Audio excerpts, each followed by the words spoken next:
अंतर्राष्ट्रीय योग दिवस सप्ताह का दूसरा दिन। आज मैं यम के बाद नियम की चर्चा करूंगा।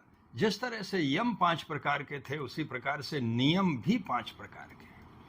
हम क्या करें और क्या न करें, क्योंकि समाधि तक पहुंचना है, धारणा, ध्यान, समाधि तक। तो क्या क्या करना है?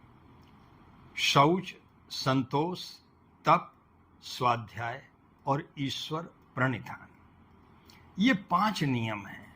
शौच का मतलब बाहर से शरीर को, हम गंगा स्नान करते हैं, नदियों में स्नान करते हैं, प्रयागराज में स्नान करते हैं, जल और मिट्टी से तन को पवित्र करना, भोजन भी हमारा पवित्र हो, ये तो बाह्य शुद्धता हुई।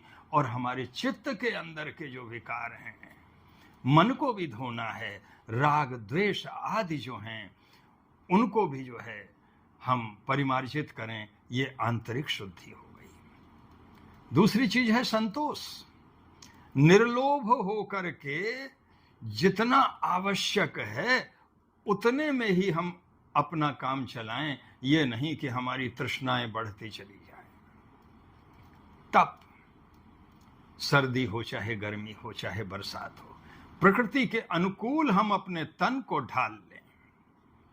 और साथ ही तप आदि के द्वारा, व्रत उपवास आदि के द्वारा हम अपने तन का और अपने आचरण का शोधन करें। स्वाध्याय, तमाम जो दर्शन के ग्रंथ हैं, वेदांत दर्शन है, योग दर्शन है, सांख्य दर्शन है, मीमांसा दर्शन आदि ग्रंथों का हम अध्ययन करें, मनन करें, स्वाध्याय करें, जिससे हमारे अंतःकरण में ज्ञान के स्रोत फूट पड़े। ईश्वर प्रणिधान का मतलब है ईश्वर के प्रति तर्क वितर्क रहित होकर के पूरी तरह से आस्था हमारे हृदय में पैदा हो जाए, जिससे कि एक साक्षात्कारात्मक वृत्ति मन के अंदर आविर्भूत हो जाए।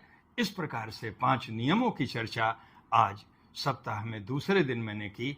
अब तीसरे दिन अष्टांग योग के अगले विषय पर मैं चर्चा करूंगा। धन्यवाद।